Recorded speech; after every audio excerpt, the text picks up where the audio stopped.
ఒకరోజు ఎల్లన్న మల్లన్న వీళ్ళిద్దరూ కూడా కట్టెలు కొట్టుకోవడానికి అడవికి వెళ్ళారు. ఎల్లన్న అన్నాడు, మల్లన్న నాకంటే నువ్వు ఎక్కువ కట్టెలు కొట్టగలవా? నేను నీకంటే ఎక్కువ కట్టెలు కొడితే నువ్వు కొట్టిన కట్టెలని నాకు ఇచ్చేసేయాలి. నాకంటే ఎక్కువ కట్టెలు నువ్వు కొట్టినట్లయితే నేను కొట్టిన కట్టెలని నీకు ఇచ్చేస్తాను. ఏమంటావు? సరే, 9 గంటల నుంచి 5 గంటల వరకు కట్టెలు కొడదాం. అలా కట్టెలు కొడుతున్నప్పుడు ఎల్లన్న పడి కట్టెలు కొడుతున్నాడు. ఒక 2 గంటలైన తర్వాత చూస్తే మల్లన్న చెట్టు కింద కూర్చొని చక్కగా మజ్జిగ తాగుతున్నాడు. ఎల్లన్నకు అనిపించింది, పిచ్చోడు కనీసం పోటీలో ఉన్నప్పుడైనా ఇలా మజ్జిగ తాగుతూ కులాసాగా కూర్చోకపోతే ఎక్కువ కట్టెలు కొట్టొచ్చుగా, ఓడిపోయేవాడు లక్షణాలు ఇలాగే ఉంటాయి అని చెప్పి వీడు మాత్రం పడి కొడుతూనే ఉన్నాడు. ఎల్లన్న భోజనం కూడా చేయలే. కానీ మల్లన్న ప్రశాంతంగా కూర్చొని తాను తెచ్చుకున్న ముంత తెరిచి చక్కగా భోంచేస్తూ మళ్ళీ తెచ్చుకున్న మజ్జిగ తాగుతూ ఎంతో హ్యాపీగా కూర్చొని ఆ తర్వాత వచ్చి పని చేసుకుంటున్నాడు. సాయంత్రం 5 గంటలు అయ్యేసరికి ఎల్లన్న కొట్టిన కట్టెల కంటే మల్లన్న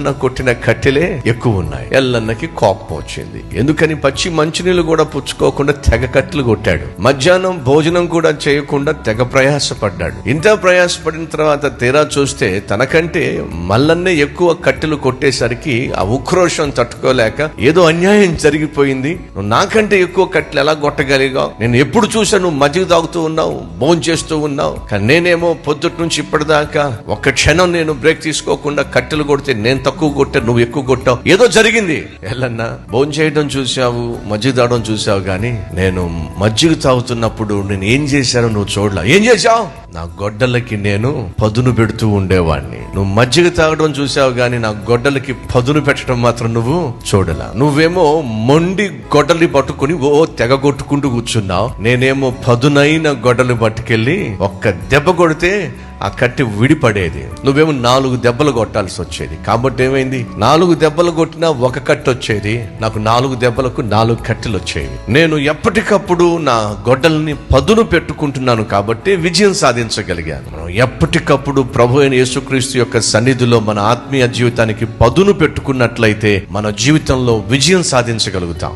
ఎప్పుడైతే మనం దేవుని సన్నిధిలో కూర్చొని మన ఆత్మీయతను పదును పెట్టుకోవడానికి బదులుగా ఎప్పుడు చూసినా కష్టపడమే, ఎప్పుడు చూసినా ఉద్యోగం చేయటమే, ఎప్పుడు చూసినా ఇంటి పని, వంట పని, ఎప్పుడు చూసినా వ్యాపారమే, ఎప్పుడు చూసినా ప్రయాణమే, కానీ దేవుని సన్నిధిలో మోకరించటానికి, ప్రార్థించటానికి నువ్వు సమయాన్ని కేటాయించకపోతే ఆత్మీయ జీవితం పదును లేకుండా చేసుకుంటున్నావు. దేవుని సహాయం లేకుండా దేవుని సన్నిధిలో నువ్వు సమయం గడపకుండా ఈ లోకంలో ఎంత పని చేసినా, ఎంత ప్రయత్నం చేసినా, ఎన్ని ప్రయాణాలు చేసినా నువ్వు చూడవలసినటువంటి విజయాన్ని చూడలేవు అనే సత్యము మర్చిపోవద్దు.